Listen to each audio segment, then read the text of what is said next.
ধর্ম নামে নামকরণ করা হয়, প্রকৃত পক্ষে এগুলো ভণ্ডামি ছাড়া আর কিছুই না। আল্লাহ তাবারক ওয়া তাআলা আল্লাহ প্রদত্ত ধর্মগুলোকে আপনি দুটা ভাগে ভাগ করেন। কিছু ধর্ম আল্লাহ পাঠিয়েছেন বলে নবী রাসূল প্রেরণ করে, কিন্তু সেই ধর্মগুলোর মেয়াদ শেষ হয়ে গেছে ১৫০০ বছর আগে। হযরত মূসা আলাইহিস সালামের মাধ্যমে এক ধর্মমত এসেছে, ইহুদিদের ধর্ম। কথা ঠিক না বেঠিক? হযরত ঈসা আলাইহিস সালামের এই তো আপনাদের এখানেই তো সাভারের ভেতরে খ্রিস্টান পল্লী মনে হয় আছে, তাই না? আশা বেরুলিয়াতে। একটু খেয়াল করে শুনতে হবে। আমি বলি না গিয়ে যান ভেঙে ফেলেন মারামারি করেন, এগুলো কিন্তু আমি বলি না। খ্রিস্টান ধর্ম হযরত ঈসা আলাইহিস সালাম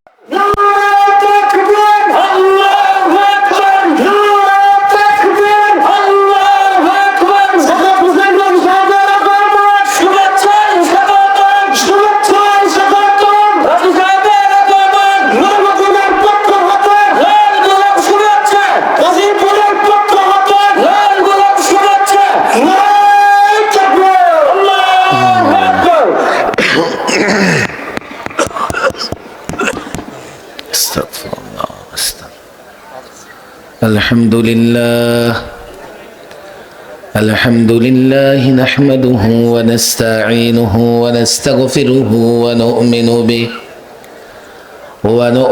به ونتوكل عليه ونعوذ بالله من شرور أنفسنا ومن سيئات أعمالنا من يهده الله فلا مضل له ومن يضلله فلا هادي له ونشهد أن لا إله إلا الله وحده لا شريك له ونشهد أن محمدا عبده ورسوله أما بعد فأعوذ بالله من الشيطان الرجيم بسم الله الرحمن الرحيم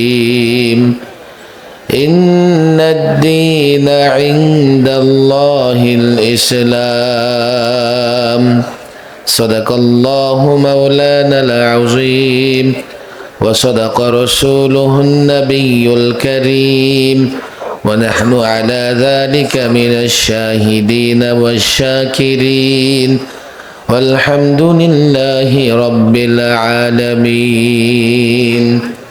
জামিয়া রবিয়া নূরে মদিনা প্রাক্তন ছাত্রদের পুনর্মিলনী উপজেলা সম্মেলনের প্রধান মেহমান হযরতুল আল্লাম মাওলানা মাহফুজুল হক, যিনি ইতিমধ্যে আলোচনা করে আমাদের মধ্য থেকে বিদায় নিয়েছেন, প্রধান আলোচক হিসেবে কিছুক্ষণের মধ্যেই মঞ্চে এসে উপস্থিত হবেন হযরত মাওলানা মামুনুল হক সাহেব। সম্ভবত মাওলানা আহমেদ জহিরি সাহেব আলোচনা করবেন, করে ফেলেছেন। আচ্ছা, এখন তো আমরা শুধুমাত্র মাওলানা মামুনুল হক সাহেবের অপেক্ষায়। সেজন্য আমি দীর্ঘ সময় নিব না, নষ্ট করব না, লম্বা সময় আলোচনা করব না। যেহেতু এসেই পড়েছি, বসেই গেছি, কিছু কথা তো বলে বিদায় নেওয়াই লাগে। তাছাড়া রাতও কিন্তু কম হয় নাই, 10:30 বাজে না, 10:15। এমন করতে করতে 11টা, এরপরে তো 12টা বেজে যাবে। 12টা বাজবার আগে নিজেদের 12টা বাজায় বাড়ি ফিরে যেতে হবে। কাল আবার সকালবেলায় ফজর নামাজ উঠে তো পড়তে হবে, তাই না? লম্বা আলোচনা করা উচিত হবে না। তবে আমি এটা তো আশুলিয়ার মধ্যে পড়েছে না, গাজীপুর সিটি, কাশিমপুর। আমি শুনছিলাম যে কাশিমপুর হবে, হয়তো বা কাশিমপুর শুনলেই তো ভয় লাগে। কাশিমপুরে তো ছিলাম প্রায় 2 বছর। আরো বেশি, 2.5 বছরের মতো ছিলাম। যথেষ্ট মেহমানদারি করছে ওনারা। কাশিমপুরের লোকদের বিশেষ মেহমানদারি করার অভ্যাস আছে। যাই হোক, দীর্ঘ আলোচনা নয়, আমরা আলোচনা করি, কথা না বলি। আমি জানি মাঠটা অত্যন্ত ছোট মাঠ, বাংলাদেশের প্রায় সব বড় বড় আলোচকদের দাওয়াত দেওয়া হয়েছে, মাঠ যেহেতু ছোট পড়ে।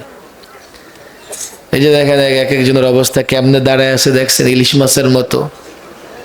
ইলিশ ফাইল, জেলখানা এটারে বলে ইলিশ ফাইল। সময় থাকলে কিচ্ছা শোনামো একদিন, আজকে শোনানো সম্ভব না। ইলিশ ফাইল টাইপের দাঁড়ায় আসে দেখেন। ইলিশ মাছ কেমনে রাখে দেখেন না, একটার সঙ্গে আরেকটা ঠেস লাগায় ট্যাক লাগায়। অবশ্য আমি 2011-তে যখন গ্রেফতার হই, ফেসিবাদী আমলের প্রথম গ্রেফতার আমার 2011-তে, মুফতি আমিন রহিমাহুল্লাহ যখন 4 এপ্রিল নারী নীতিমালার বিরুদ্ধে হরতাল আহ্বান করেছিলেন, হরতালের দিন সকালবেলা আমি গ্রেফতার হই। আমার সঙ্গে গ্রেফতার হয়েছিলেন মাদ্রাসার প্রায় 250 ছাত্র, ঢাকার নানা মাদ্রাসার। এরপর দিন আমরা যখন কেন্দ্রীয় কারাগারে যাই, আমাদের প্রায় অর্ধেক ছাত্রের জ্বর চলে আসে ইলিশ ফাইলে থাকার কারণে। ইলিশ ফাইলটা ব্যাখ্যা করে বুঝাইতে হবে, যারা জেলখানায় কোনোদিন যায় নাই ওদেরকে সহজে বুঝানো যাবে না। ফাইলের আগে একটা হিট হয়, হিট রোমের 2 পাশে এবং রোমের মাঝখানে 4 কাতারের লোকেরা বসে। বসার পরে যখন বলে ঠিক আছে আপনারা শুয়ে যান, সবাই শোয়ার চেষ্টা করে, কিন্তু জায়গা তো কম, শুইতে পারে না, কেউ ফুট হয়ে যায়, অর্থাৎ 2 পাশের চাপে উপরে উঠে যায়। যে উপরে উঠে যায় তারে নিয়ে বাথরুমের সামনে সিট দেয়। ফলে প্রত্যেকেই কই মাছের মতো দাবড়ায় দাবড়ায় চেষ্টা করে কোনোভাবে পিঠটা ফ্লোরে লাগানো যায় কিনা। যদি পিঠ না লাগাইতে পারে তো ধাক্কায় অনেকে কাইত হয়ে যায়। কাইত হয়ে গেলে এইভাবে সব ইলিশ মাছের ফাইলের মতো হয়ে যায়। যা হোক, ছোট্ট জায়গা, অনেক যুবক ছাত্র জনতা মুসল্লি ভাইদের সমাগম এখানে হয়েছে। সত্যিকার অর্থে ওলামাদের মহব্বত আছে বলে এই অঞ্চলে যখনই আমি যে প্রোগ্রামে এসেছি, গতবারও বেশ কয়েকটা প্রোগ্রামে এসেছি, 10,000 20,000 পর্যন্ত মুসল্লিদের সমাগম হয়ে যায়। এটা এই অঞ্চলের একটা বিশেষ বৈশিষ্ট্য। যাই হোক, দীর্ঘ কথা নয়, মাওলানা মামুনুল হক সাহেব উনিও 9টায় চলে আসছেন। মাদ্রাসার পরিচালক ফারুক সাহেবের সঙ্গে যথেষ্ট মহব্বত আছে, তো সেক্ষেত্রে অনেক আগে থেকে চলে আসছেন, ওয়েটিংয়ে অপেক্ষায় আছেন। অপেক্ষায় থাকা তো কষ্টকর, উনিও হয়তো বা কিছুক্ষণের মধ্যে চলে আসবেন। আমি লম্বা কোনো কথা বলবো না। কোরআনুল কারীমের পরিচিত একটা আয়াত আমি তেলাওয়াত করেছি। আমি মনে করি এই আয়াতের বিষয়বস্তু আমাদের অনুধাবনে থাকা উচিত, আমাদের সকল মুসলমানের বুঝে আসা উচিত। শুধু বুঝে না আসবার কারণে ওয়াজ মাহফিলে তো যথেষ্ট সমাগম হয়, ওয়াজ মাহফিলের বাইরে আলেমরা যখন কোনো দিনই কাজ করতে চায়, দিন প্রতিষ্ঠার আন্দোলন সংগ্রাম করতে চায়, তখন কিন্তু আমরা ততটা সাড়া দেই না। আমাদের ধর্ম এর নাম কি? সবাইকে বলতে হবে নাম কি? আমাদের ধর্মের নাম কি? আমাদের জন্য ইসলাম ধর্মটা পছন্দ করেছেন কে? মনোনীত করেছেন কে?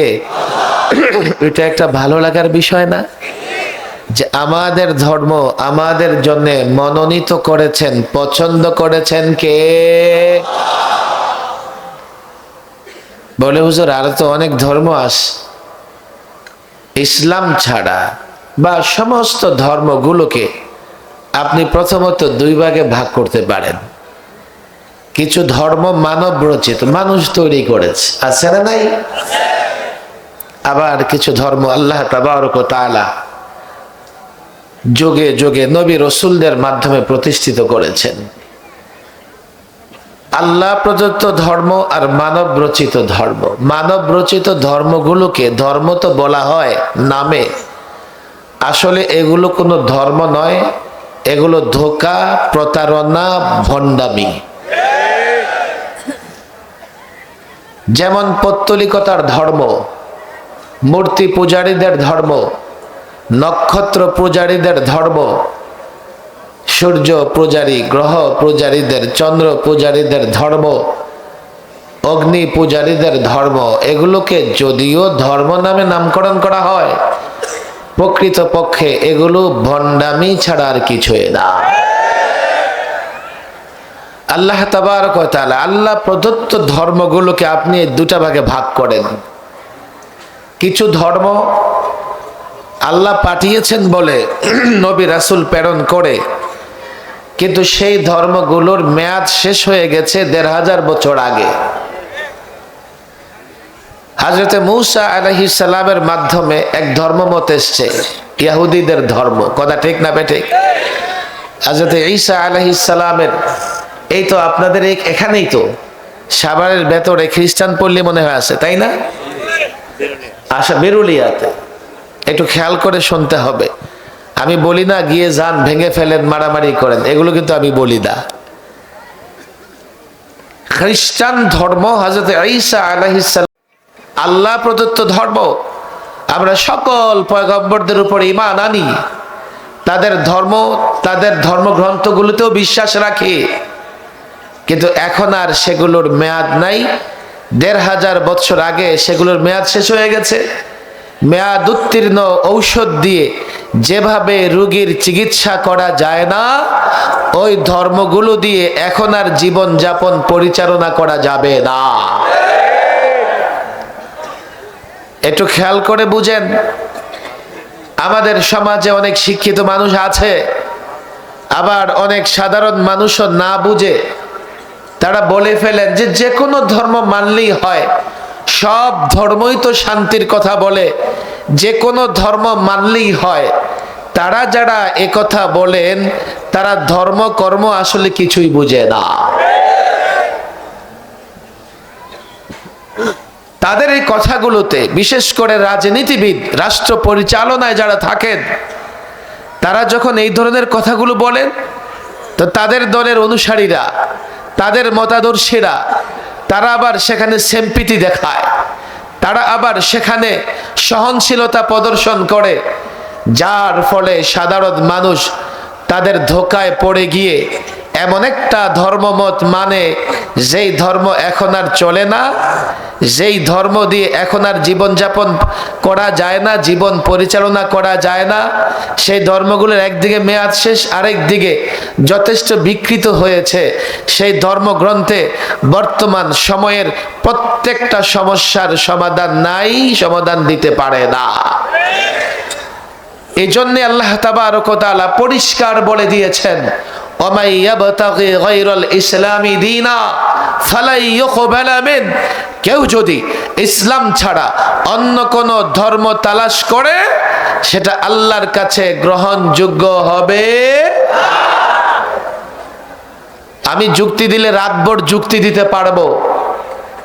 আমি জানি যারা মাহফিলে আসে তাদের বিশ্বাস আমার মতোই, তারা আমার মতোই চিন্তা করে, তারা আমার মতোই কথা বলতে পছন্দ করে।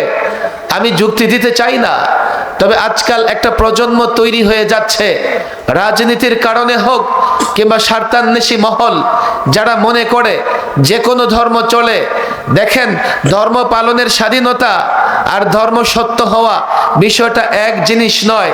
ইসলাম সব ধর্ম পালনের স্বাধীনতায় বিশ্বাসী।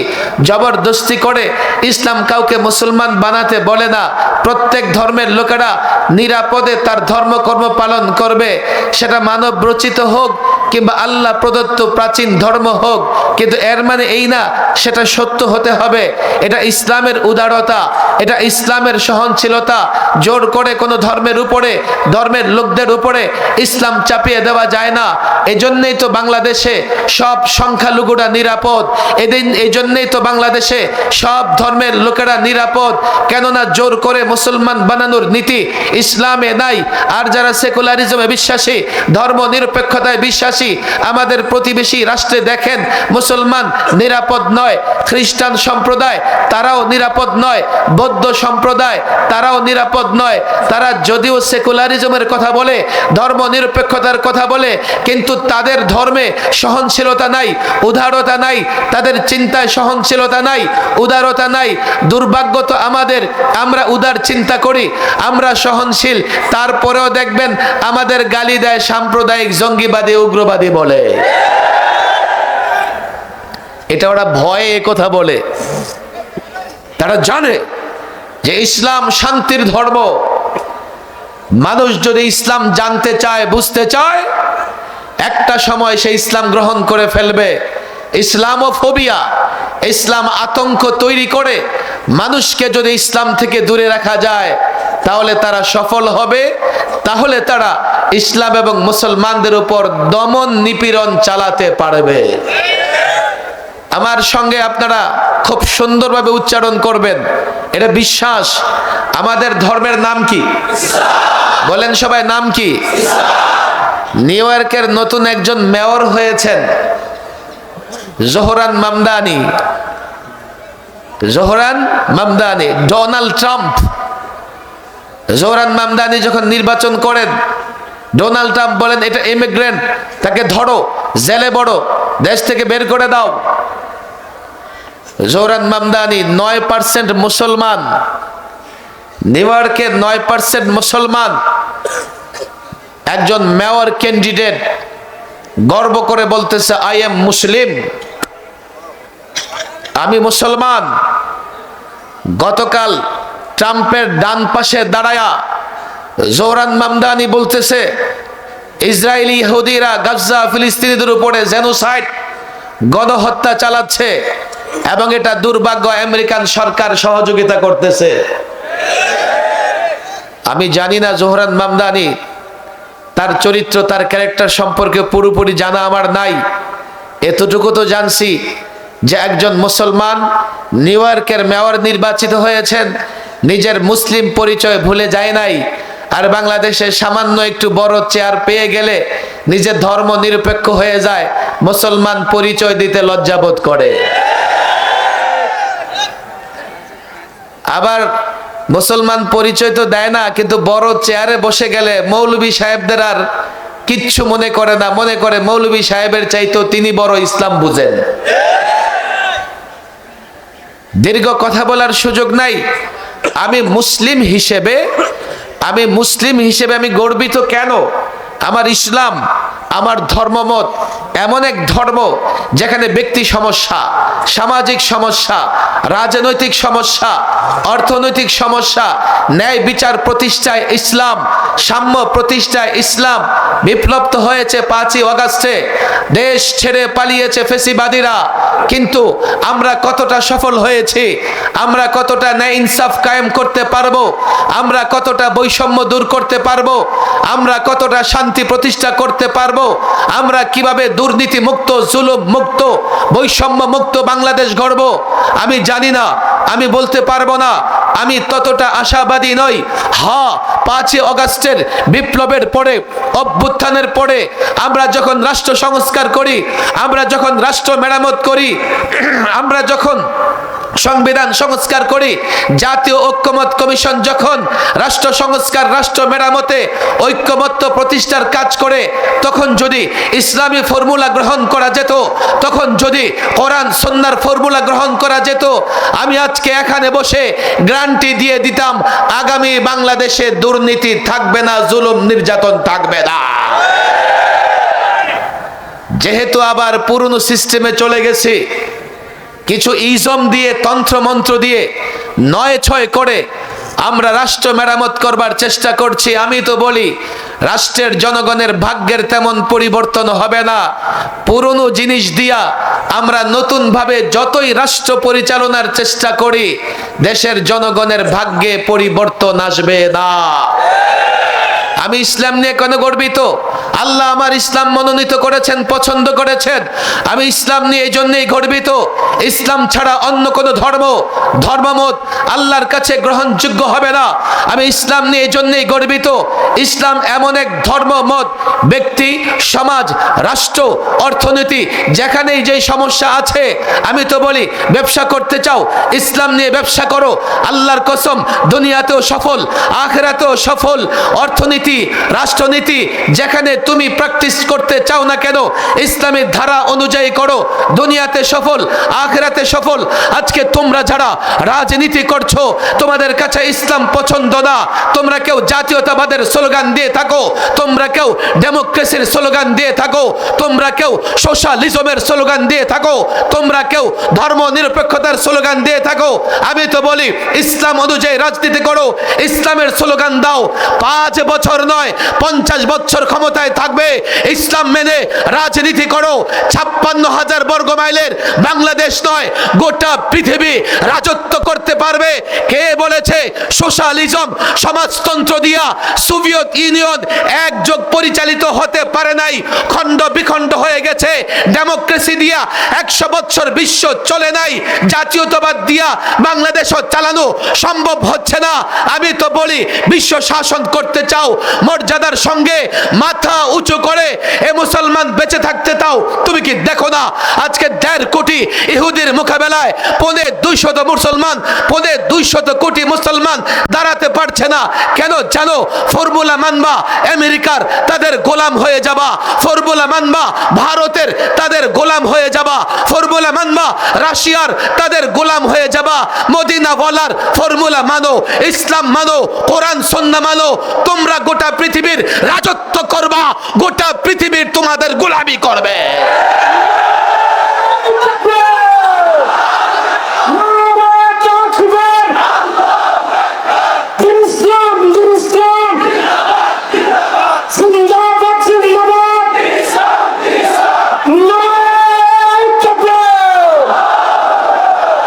আলেম ওলামা, অনেক ছাত্র জনতা এখানে আসে, আপনারা আমাদের সঙ্গে একমত হবেন, এই জন্যই তো মাহফিলে আসছেন।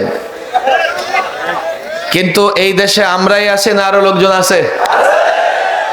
ছাত্র জনতা আলেমদের পায়ে পড়ে বলে যাই, আমাদের ব্যর্থতার জায়গা হচ্ছে এই জাতিকে আমরা ইসলাম বুঝাতে পারি নাই।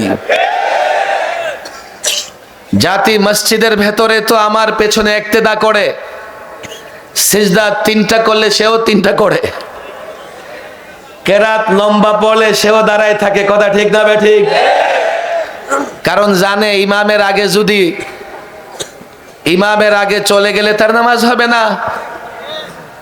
কিন্তু মসজিদ থেকে বের হয়ে, মাহফিল থেকে বের হয়ে, ইসলামে যে একটা কমপ্লিট জীবন ব্যবস্থা, তার মধ্যে অর্থনীতি আছে, সেই ফর্মুলা যদি আমরা দেই, জাতি 1 মিনিটও মানতে চায় না। মাওলানা মাহফুজুল হক সাহেব বলে গেছেন, ইসলাম রাষ্ট্র ব্যবস্থা দিয়েছেন। খোদ রাসূল সাল্লাল্লাহু আলাইহি সাল্লাম মদিনা রাষ্ট্রের প্রধান ছিলেন। মানব জীবনের যতগুলো সাইড আছে, প্রত্যেকটা সাইডের সুন্দর, সুষম, ন্যায় ইনসাফ ভিত্তিক সমাধান, সলিউশন তো ইসলামই দিয়েছে। তাহলে এই জাতি ইসলাম মানতেছে না কেন? ইসলাম বুঝতেছে না। আমাদের জন্য বড় চ্যালেঞ্জ হচ্ছে প্রত্যেকটা মুসলমান যুবক, শিক্ষিত অশিক্ষিত, দোকানদার, ব্যবসায়ী, যৌক্তিক জায়গা থেকে ইসলাম বুঝানো। যৌক্তিক জায়গা থেকে ইসলাম মানো। তুমি যেই পেশায় আছো, ইসলাম মেনে হালাল ভাবে সে পেশায় থাকো, দুনিয়াতেও সফল, আখেরাতেও সফল। কথা ঠিক না বেঠিক? আমরা যদি এই জাতিকে ইসলাম বুঝাতে না পারি, যৌক্তিক জায়গা থেকে, ফলাফলের জায়গা থেকে, সফলতা ব্যর্থতার জায়গা থেকে আমরা মাহফিল করব, বক্তৃতা করে যাব, দেশ পরিচালনায় আমরা কোনোদিন সফলতার স্বাক্ষর রাখতে পারবো না। কেননা আমরা যারা ইসলামে মৌলিকভাবে ইসলামকে বিশ্বাস করি, ধারণ করি, প্রকৃতপক্ষে আমরা সংখ্যালঘু। আমি আমার রাজনৈতিক অভিজ্ঞতা থেকে বলি, আকাবির আসলাফদের জোতা টানার বরকত আমি দেখেছি। আগেও এইভাবে আমাদের আকাবির আসলাফরা কোথাও গেলে লক্ষাধিক লোকের সমাগম হয়েছে। কিন্তু রাষ্ট্র কে পরিচালনা করবে, রাষ্ট্র কার হাতে ন্যস্ত করা হবে, রাষ্ট্র কার হাতে নিরাপদ, ন্যায় ইনসাফ কে প্রতিষ্ঠা করবে, ওলামা একরামকে সেই জায়গায় সাধারণ মানুষ দেখতে চায় না। যার জন্য বরাবরই রাষ্ট্র পরিচালনার রেস কিংবা প্রতিযোগিতায় ওলামা একরাম পিছনে চলে যায়। আমার মনে হয় আধুনিক যুগে আমরা খুব সহজে বুঝাতে পারছি। অন্য তন্ত্র মন্ত্র দিয়া যারা রাষ্ট্র পরিচালনা করতে চায়, আমি একটা কথা বলি, আপনারা ওগুলোকে ওয়াটারপ্রুফ ঘড়ি মনে করেন। জাতীয় ঐকমত্য কমিশনে আমি বলেছি, আপনারা তন্ত্র মন্ত্র, লেফটিস্ট রাইটিস্ট, আপনারা যারা আছেন ডানপন্থী বামপন্থী, আবার কিছু আছে রামপন্থীও, আপনারা আপনাদের পন্থা, আপনারা আপনাদের ইজমকে কি ওয়াটারপ্রুফ ঘড়ি মনে করেন? কারো হাতে যদি ওয়াটারপ্রুফ ঘড়ি থাকে, ওযুর সময় খোলে না, গোসলের সময় খোলে না, কেন? পানি ঢুকবে না।